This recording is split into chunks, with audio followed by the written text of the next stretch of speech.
are the two maybe very linked, freedom and happiness?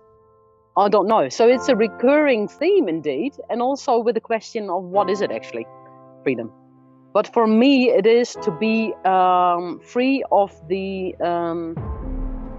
burden of society with all the expectations. I think that's the main thing. There's no expectations of me that I should have a career, that I should have a certain income, that I should drive a certain car, that I should act a certain way, and that to me is freedom. Hello, beautiful people. On today's podcast, we have the powerful Miriam Lancewood. Miriam was born in the Netherlands. After completing her university degree, she worked for a year in Zimbabwe and then travelled to India, where she met now husband Peter, a former university lecturer from New Zealand. Together, they hiked over mountain ranges in the Himalaya, journeyed for years through Southeast Asia, and eventually ended up in New Zealand. It was in New Zealand that they decided to give up all of their belongings and move into the mountains with a bow and arrow for 6 years. And subsequently, in 2017, they left New Zealand to walk 2,000 kilometres through the forest of Europe, along the coast of Turkey, and also ended up in the Australian desert. These incredible stories are shared in Miriam's international best-selling books, Woman in the Wilderness and Wild at Heart. What I personally love about this conversation is Miriam's energy and openness. I read both of Miriam's books, which I genuinely recommend, and thoroughly enjoyed the depth and pure, raw storytelling that prevailed. I cried, I laughed, and I reflected on some harder topics that as a society we tend to suppress and ignore.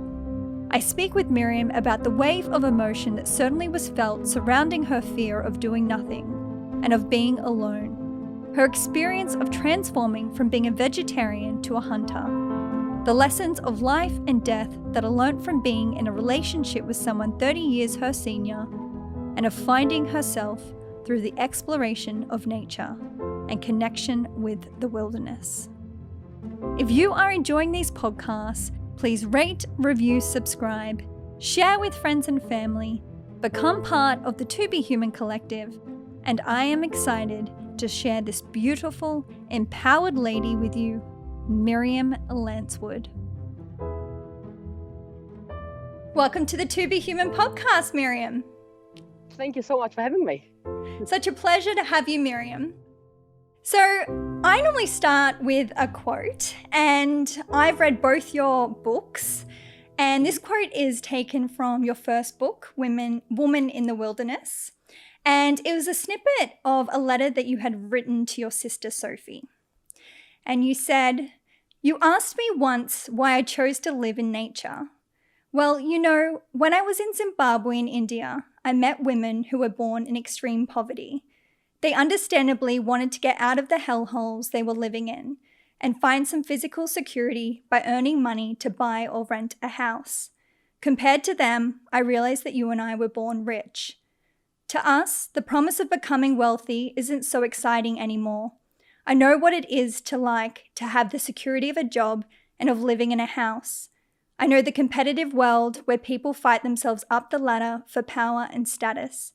I know the world where pleasure becomes the meaning of life.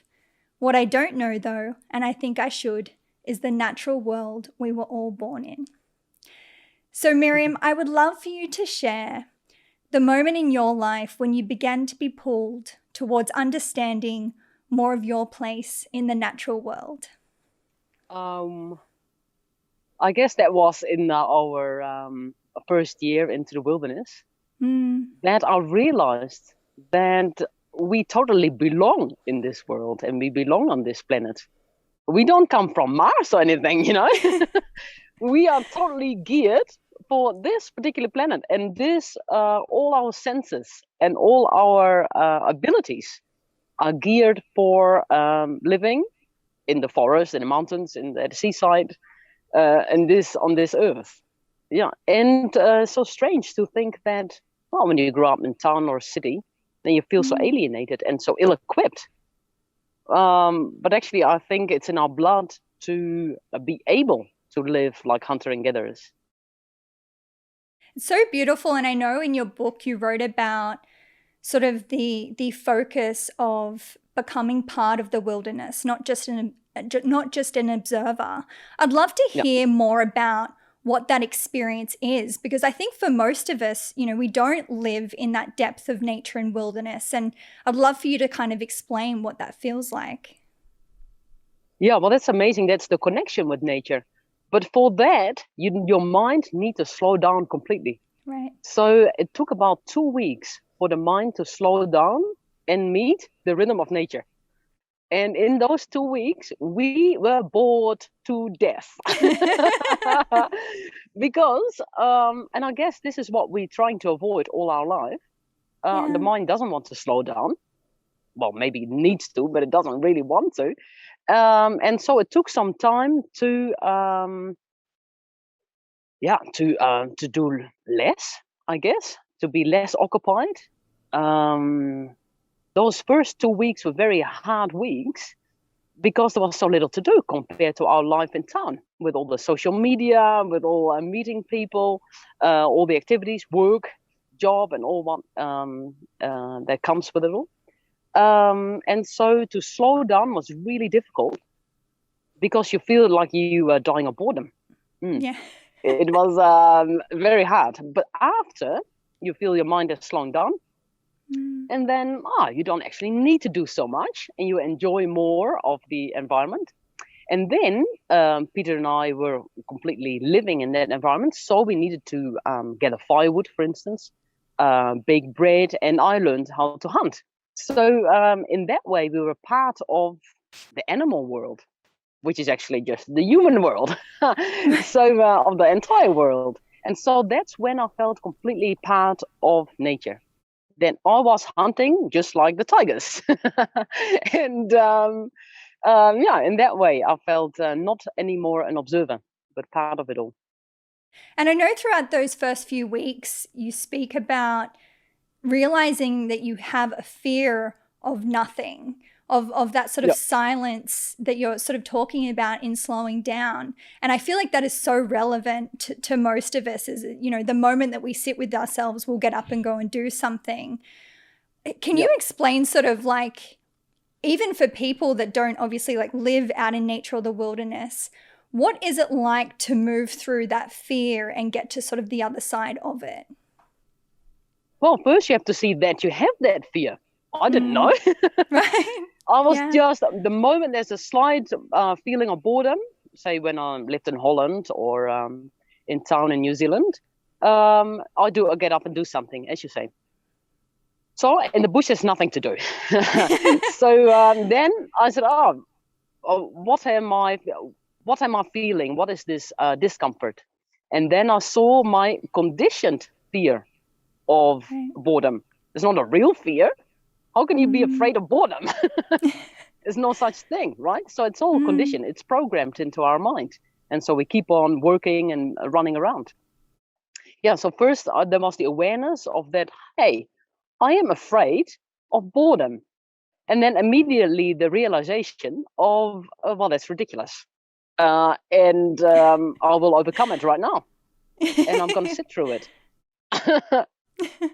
Yeah, I love how you sort of explain it like that, because it is, I think with any fear, particularly one that we're not aware of, we just sort of get that like anxious feeling within us, and we sort of like on automatic, as you said, it's conditioned, we kind of try and avoid it rather than actually trying to understand what's below it. And if it is something that is like boredom, as you say, like there's nothing to be afraid of in terms of boredom. No. No. It's not a fire, it's not a crevasse, it's not lightning. No, it's nothing, in fact. Yeah. So you mentioned, becoming, both a hunter and gatherer. And this is, being a reader of both your books, it was certainly one of the more confronting pieces of your writing for me as a reader. I feel like you describe it so raw in the way that you experience becoming a hunter, particularly as you were a former vegetarian, it was kind of like we are in the seat with you, being thrown completely to the other extreme of being someone that is hunting down an animal. And you share stories of particularly the first time you hunted. And I had tears in my eyes, honestly, Miriam, just being there with you and just, I think you've described it as almost traumatizing. And it was for me as well. It was like, there was something so confronting yet beautiful about the whole experience of just being so at one with nature. As you said, it's like you were becoming the tiger. Humans are no different than any other animal when you're in that situation. And I'd love for you to share, for people that haven't read your book, sort of that experience for you from being a vegetarian, then becoming sort of, someone that is firsthand being a hunter and having the ability to be able to kill what you eat. Yeah, indeed. Yeah, so I grew up vegetarian. My mother never cooked meat. And then in 2010, we had the idea of living in the wilderness. And then I said to Peter, okay, I will do the hunting. And I had met some other bow hunter. And I thought, wow, if he can do it, I can do it. So I practiced for a year while I was living in town on a target, just with archery. And in the end, I thought I was pretty good because I could group them, which means you can, put the arrows in the same place. Right. But of course, I practiced 20 meters, 25 meters every day in the same place, and not up or down, just nice and flat, etc. So when we went out, it was quite a shock to realize how difficult it was. I didn't see any animals, and I became very disappointed in myself because I lost all the enthusiasm to go out hunting. Yeah, it's quite a moment of a strange sense of failure to myself. Anyway, I couldn't find any goats because I didn't know there's no goats everywhere. I thought, okay, the whole country is full of goats. But no, not at all. You have goats in certain areas, and you have to know from other hunters where the goats are. But anyway, where we were a lot of possums, and totally different, of course, status than in Australia. But in New Zealand, the possum are classified as a pest, and everyone being encouraged to hunt them. Anyway, and no one will eat them in New Zealand. They're really seen as rats. Right. They are like, you can't eat them. Maybe the dog. Wow. So Peter said, well, we're going to catch a possum in a trap. And I thought, okay, I'm the hunter. I completely failed with bow hunting. So I said, okay, I will deal with the possum. After a few days, 5 or so, we finally got a possum in the trap. So the possum was sitting. So the possum is trapped by the leg and is completely alive for the rest. And it's very anxious, of course. And it's a very pretty animal to see. And I had to grab it by the tail and smack it on the head with a little hatchet, a little axe. And one thing about possums, they don't die easily. They are very hardy animals. So it was horrific. It was really horrific. I didn't do it in the right way. I failed there as well. All the skin came off the head. It was just traumatic for the possum, of course, a million times worse than me. And after, finally Peter finished the job. He saw what a mess I made. By that time I was crying. And and then I thought, what are we doing? We are playing little Adam and Eve in our little paradise. What a silly game, and we are contributing to the misery of animals. And that moment was really hard for me, both of us, what we were doing there, killing animals to live. We could be living in town and living as vegetarians.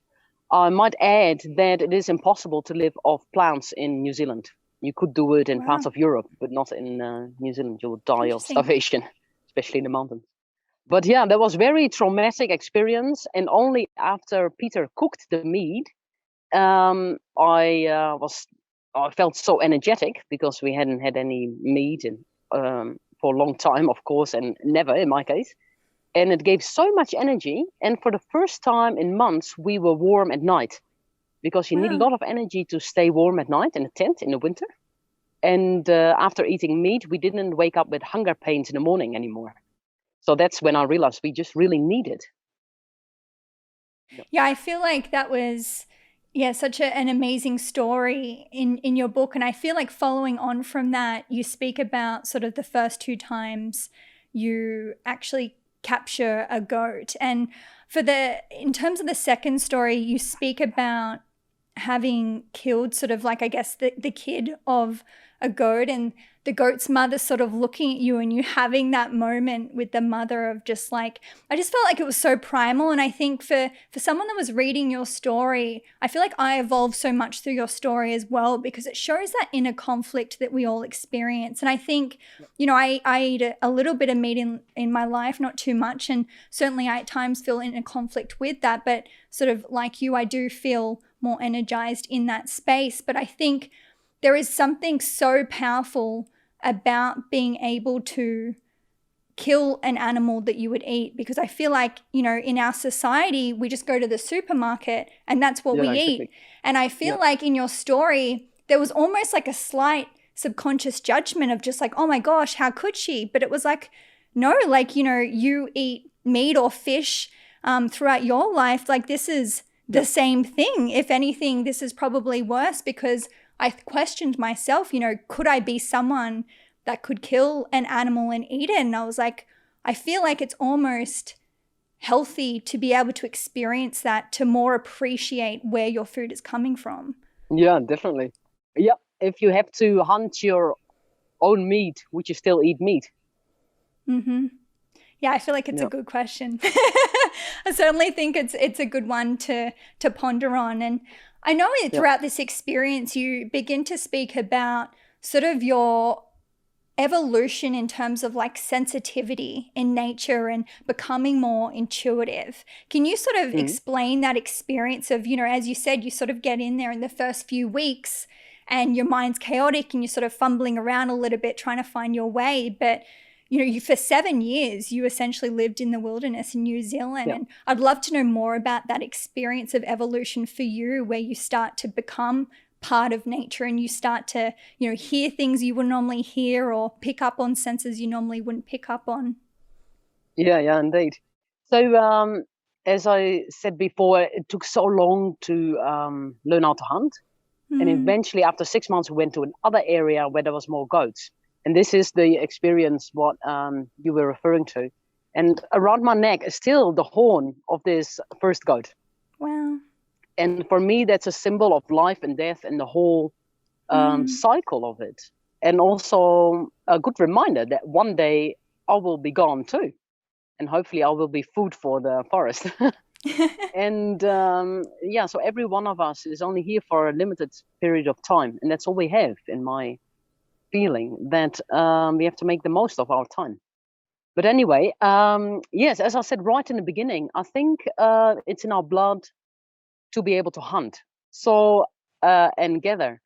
So I didn't need to learn it from somebody, but it comes naturally. And over time, over a few years or so, my eyes became better, my ears, and especially my nose, to smell the animal, and also a sense of intuition. Because if you don't sense where the animals are, you can walk for days without seeing anything. And I think those are all qualities that we have missed. We have sort of have died down in the city, but it's still there. Yeah, I think each one of us could go out in the bush and learn how to hunt, for sure. Yeah.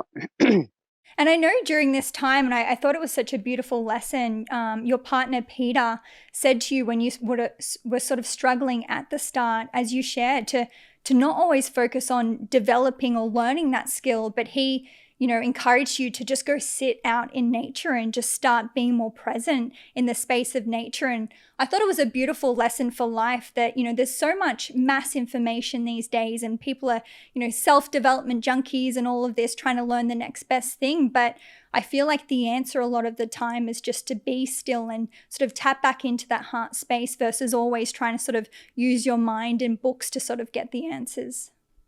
Yeah, that as well. And also we're so programmed to always become a better version of ourselves, not realizing that's an endless sort of roundabout. And we go round, round, round, round, round, and we think we become better. But are we really? And maybe in order to truly become a better version of ourselves, we should stop running around the roundabout and just learn the art of doing nothing, as Peter was telling me all those years ago. Yeah. Yeah, I feel like it's such a beautiful lesson. And I know that you learned a lot of your lessons sort of from, Eastern and Chinese philosophy, because obviously you're kind of limited as to what you can take out in the wilderness. But I do know that you took some books, and I loved the idea. You were like, I took books that I could read over, 100 times over and still learn something new. Yeah.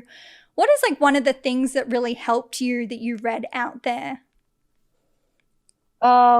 This actually, exactly this comes from Krishnamurti, who says we are mostly programmed to become a better version of ourselves. Yeah, and that's what he says, the becoming, and that is linked to time. So we are always thinking of moving in time, psychologically, not physically. Obviously, physically we are moving in time to our death. That's our time of being, but to always become in the future. So we have an idea about the future, and we are going to become that. But that idea is only abstract, right? So we never quite get there. So it's very frustrating and distracting for actually living.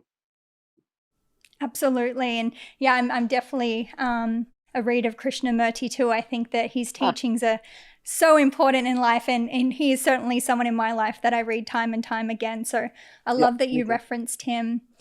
And you spoke about sort of learning more about life and death. And, this reminds me of, in your second book, your partner Peter got really, really sick in Australia.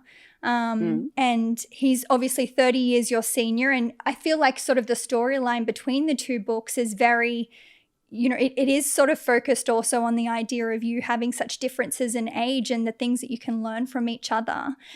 Going through such a big experience, because I know that even, Peter's health was not great for quite a long time, and you were sort of having to continue your life, and you went on an expedition with a friend, and you sort of got pulled out of the wilderness because he was sort of deteriorating, and there was panic. And I know that sort of in the first book you shared that you noticed that you had a fear of being alone, and that sort of the idea of Peter's potential, death or mortality became really confronting for you. Can you please share more about that experience of learning more about life and death, and also the fear of, being alone, of potentially losing a life partner? Yeah, indeed. So the story with Peter goes back 15 years ago now. I was traveling in India, and he was living in India at the time. He's a New Zealander.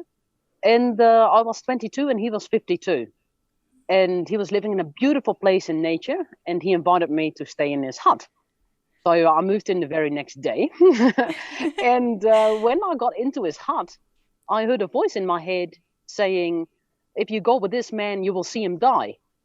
Then I thought, oh God, he will die in the Himalayas, because we already had this plan of going to the Himalayas together. And he had these stories of how he nearly died the year before. And so I thought, oh, it's going to be a very tricky and dangerous journey, which we were going to do 6 months after I met him. But obviously he didn't die. But then he nearly died in Papua New Guinea. Then I thought, oh, this is the moment. He had 2 versions of malaria in Papua New Guinea. And he nearly died there if it wasn't for the doctors back in Indonesia. And so you get the story that Peter is always sort of balancing between life and death. He's always taking risks. To always find the balance between chaos and order. And anyway, so this one, our last journey in Australia, he nearly died of kidney failure. Yeah. And so to me, this is a recurring theme. And also, he's 30 years older. So eventually, if nothing else, he will die of old age. And I'm still youngish. And so it's always in the back of my mind, which means that I never take him for granted, because he's now 68. People die of stuff at 68. And the same for him, because I'm much younger. He thinks I will fall in love with someone else and run off. So it's really good for us to not take each other for granted. In fact, had he been my own age, I had a boyfriend before Peter. He was perfect. He was my own age. He wanted to get married, almost children. And I felt this was almost like a ball and chain. That it was just too much already. Am I going to live my whole life with this person? So sometimes mortality is actually something very good. It's not going to last forever, and that's why I need to appreciate him very much. Yeah. Moreover, when he was so very sick, I was confronted also with, I will be on my own soon. What am I going to do on my own? And will I be able to handle this? Will I survive on my own? What will I be doing? Where will I be? Which part of the world? So all these questions were good because it made me feel stronger. Yeah, and I think people in a relationship don't question that, put those questions to themselves because they think they're going to be together forever. Yeah, dangerous. It is dangerous, and I know that you asked the question, during this really intense time in your life, who would I be without Peter? Do you have an answer to that, or is it something that you're still exploring? Well, 15 years ago, I felt if Peter had left then, I would have fallen apart.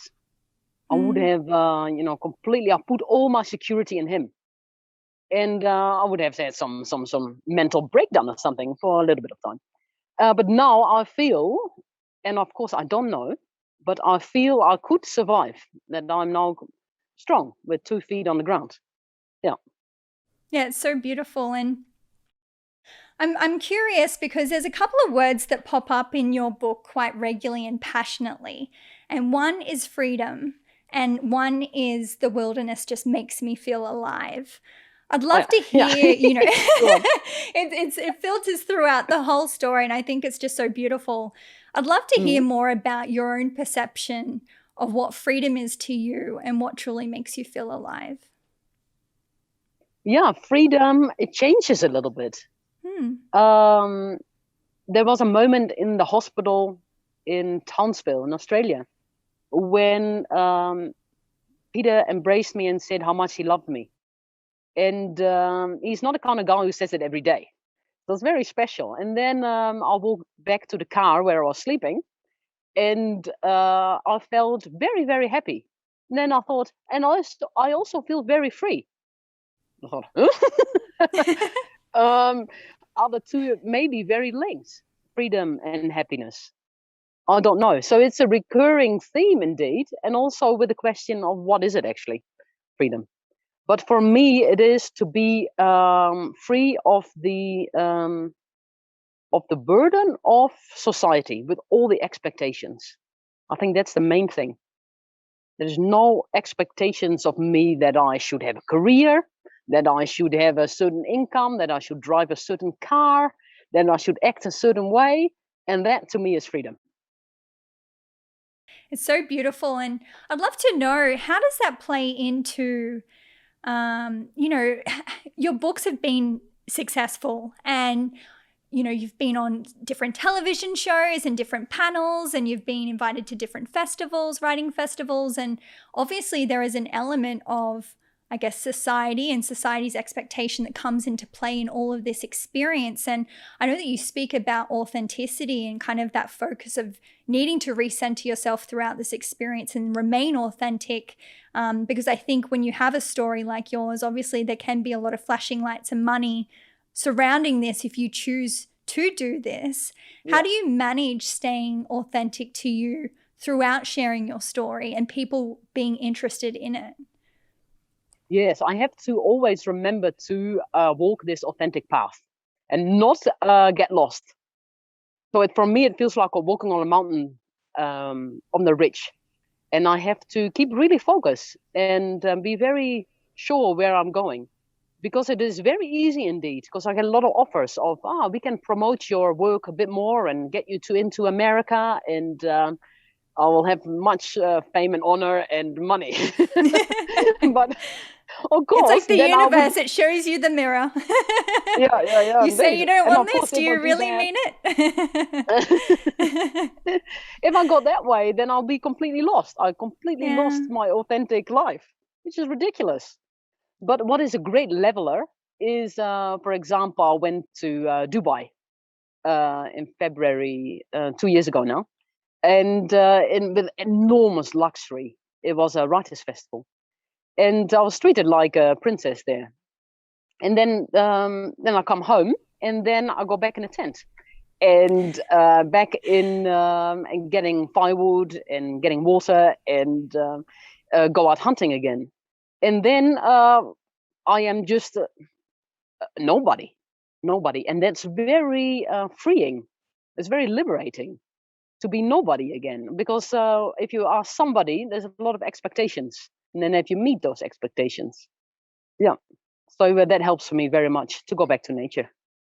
Yeah. Right. I feel like that, yeah, that's a great lesson. I feel very similar, but I feel like obviously for you it's a lot more polarizing because particularly in Dubai, I mean, that's an interesting place to go. That's certainly on the level of extreme from Yeah. wilderness. Did you feel at any point throughout that experience, even specifically in Dubai, experiencing that element of luxury and status?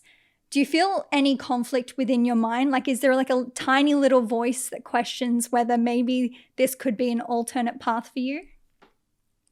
Oh yeah.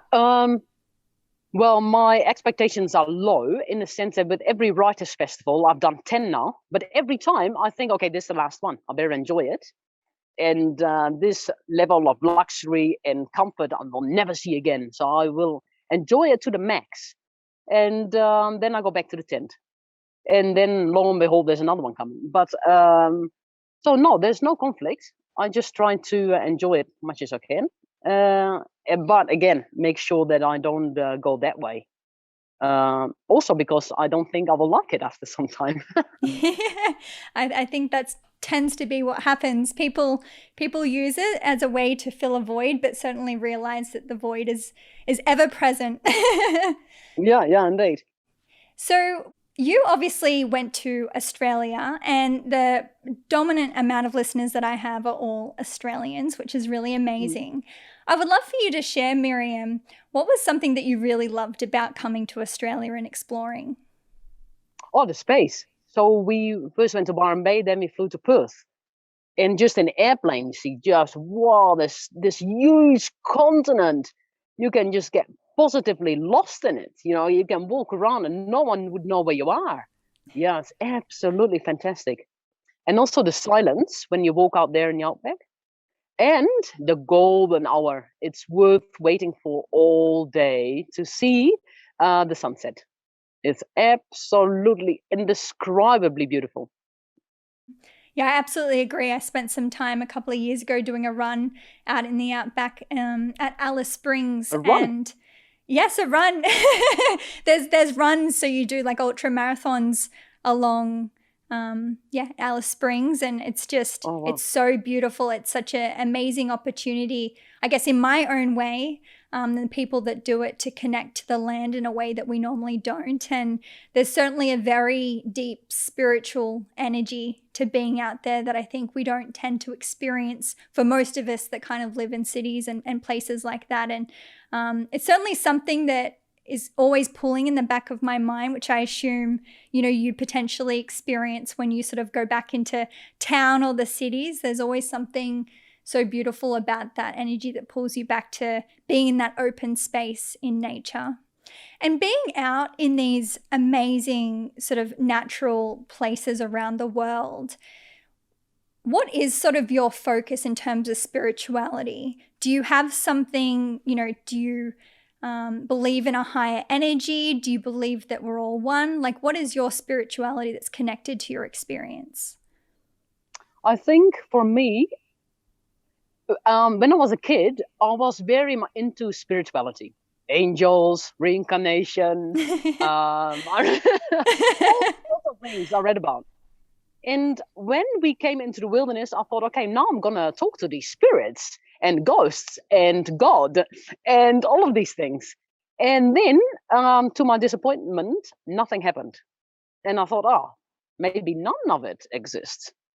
And so the big, very sobering realization. But after some time, maybe a year or so, I started to realize that what we call spirituality is an abstract idea. And you have to come to the facts. This is also Krishnamurti also constantly saying, deal with the facts, not the abstract ideas and ideology, but actually what is happening on the ground. And after some time living in the wilderness, I feel the magic is right in front of our eyes. Just look at the flowers, look at the landscape, how is it all formed? Look at the animals, how amazingly beautiful. And look at ourselves, how amazing our digestive system works, for example. And there's just absolutely magic. So the magic is not out there with spirits you have to obey to or talk to or ghosts or God for me. But it's very, very practical. I love it. And so, Miriam, you're currently in Bulgaria.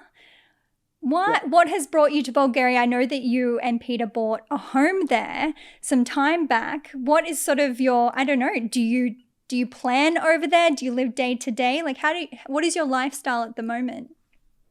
So since Peter did get sick with kidney failure, we had to change our life because we could not walk anymore with backpacks. It's too heavy for him. He has not got so much energy. His kidney function has recovered somewhat, but not 100%. And so we had to find a solution. Then we thought, okay, maybe we buy a little place, a little bit of land in New Zealand. You have to be a millionaire unless you want a big mortgage. There's just no chance. Yeah, the house prices, property prices, ridiculous. for $500,000 Australian dollars, you can get a house in town or so, right? Here you can buy a whole village. Wow. For $10,000, $20,000, you have a house. So 3 years ago, while we're walking through Bulgaria on our way to Turkey, we saw this little cottage. And it's tiny. It's 5 by 4 meters or so. And we managed to buy it. And we thought, okay, we might come back, maybe not. Doesn't even matter. But last May, we left New Zealand and we came back to our little cottage that we had. Wow. So very handy. And now we use this as a base and we will travel in Europe and hopefully more Central Asia. Beautiful. And I know that you love doing your own expeditions, and that was something that you were sort of exploring towards the end of your second book, as you know, you were so used to doing things with Peter and you're sort of making that transition into starting to do things on your own because Peter was getting to an age or a level of health that he wasn't able to sort of do the thousands of kilometers of walking with backpacks that you would normally do. What is sort of like, you know, I guess this is almost going against what you say about past and future, but do you have something in mind for the future in terms of what you'll do next, or is it sort of just living more in the present with Peter and traveling around Europe when you can? Yeah, a little bit of both, but I do have in mind the country Tajikistan. Oh, okay. Tajikistan is the beginning of the Himalayas. So you got Tajikistan, Afghanistan, Pakistan, and India, and all this big Himalayas. And who's ever heard of Tajikistan? Yeah. I know nothing about it, apart from the Pamir Mountains, the Himalayas. So, I'd love to go there next summer, meaning in June, next June or so. I might have a look. Beautiful. Might have a look. And when you say I'm going to have a look, what would you do? Is it walking? Like, how do you show up in a place like this? What do you do there? I don't know. I go there and land in Dushanbe. Then maybe take a bus to the Pamir Mountains. Have to organize a visum. And is it trekking? Is that what you'll do? Is sort of put on a backpack and go for a walk? Yeah, I go for a walk. I guess so. Yeah. And then just for the purpose of coming back. Then I come back with all the stories. And then I'll say to Peter, look, I found a little cottage there in one of these villages. Or maybe I'll come back saying, I really like this and this village. Then Peter say, okay, let's go. So then a little bit later, maybe in September or so, then Peter and I go together, and it's easier because I've just been there. And then we go to this particular village and just rent a little house there for little money. It's all very cheap there, and buy some food then, just live there for as long as the visa allows us. That's the idea. Sounds wonderful. And I'd love to know sort of your day-to-day, Miriam, because, you know, particularly in your first book, you speak about, obviously you're so isolated that there's only sort of a select amount of things that you get in your routine of doing day to day. And even the transition back into living in a house is different for you. Do you sort of still live similar to if you were sort of living in such an isolated place? Like, what has sort of changed for you now? The telephone. The telephone. So since last Get year, rid of it. And actually, you wouldn't be able to talk to me now, so that's fair. So it's really different. Now I have WhatsApp and I've got lots of contacts and they're sending me messages every day. And I really enjoy it. And I send pictures of the beautiful autumn colors, as you can see around me here. It's just fantastic. Gorgeous. So the telephone is a big change. So here we're living in a cottage 2 kilometers from the village. And here in Bulgaria in the mountains, it's really like 100 years ago. There's people still working with horses and cutting firewood with an axe and putting the wood on the horse cart and getting it back to the village. They have cows that they still milk, and we get the milk. And we're making yogurt, and we've got a huge vegetable garden. So totally different from what we did in New Zealand, because we stay sort of more in one place with a garden and all, and we have a house. And we've got a cat. Oh, we found a fun. wild cat and we made him tame. He's a really nice cat. We call him Kotka. Wow. Anyway, so we're getting attached to the, you know, things of the settled life. But it's really nice. We really enjoy it. And also I'm learning Bulgarian every day in order to talk to the people in the village. So, it's very different, but we feel it's still authentic and very enjoyable and doable for Peter. Yep. And how do you think with the phone, because I'm really curious, I've certainly changed my relationship with having a mobile phone over the last year. I try to spend least amount of time on it as possible because I feel like it can be quite exhausting for the brain, not always in the most empowering way. How do you feel like that's influenced your life? Do you feel different to sort of that pure presence that you had living out in the wilderness without sort of any of those notifications? Because I even know in your book you shared a story of coming across, I think you sort of went back into civilization for a moment and, you know, you hear someone's phone ding and it's like it puts you on high alert. Do you feel like that has changed much for you, or are you able to have a really healthy relationship with it? It's very, very much distractive indeed. It's very different to live without a phone. I guess, well, we don't have electricity, so we don't have any electricity except for a little solar panel. So I can only use the phone an hour a day or so, and then I have to charge it. So that's a little bit of a limiting factor, and I think that's very helpful. If we had constant Wi-Fi, it would be so tempting to look at YouTube all the time and look at all these things. You have to have a limiting factor, I think. You have to build that into your life, because otherwise the phone takes over. It's very hard, very addictive. Yeah, we could see this coming. That's why we resisted it for so long. But well, you know, there's so many things to be doing, like work in the garden, that I quickly forget about it as well. And we go for walks here in the mountains. But yeah, definitely an influence. Yeah, very beautiful. Well, thank you so much, Miriam, for this wonderful conversation. It's been such a pleasure being able to connect with you. I just have absolutely loved reading your story. It's just been a wonderful journey for me, and certainly someone that's lived vicariously through you. It's been, an emotive journey, and I highly recommend both your books. And I'd love to ask you on a final note, Miriam, what does it mean to you to be human? To be human. I think us humans have this peculiar ability and power even. We are not like a sheep. You know, a sheep can do nothing, cannot do any what we call bad things. It cannot hunt, for instance. But us humans, we have the choice of what we do because we have so much power. We can manipulate all sorts of things, and that's called evil. But is it actually? It's actually the power that we have. And I felt when I learned how to hunt, I felt, wow, this is what I used to call evil, killing animals and eating them. How savage. And I thought then that this is actually human.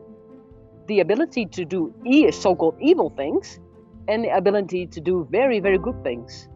And I think we should not make the distinction between good and evil, but to see that both of it is our power.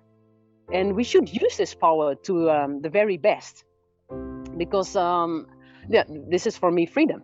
Yeah, that we can do so many different things, and this is all because of our brain. Yeah, so that's my version of being human.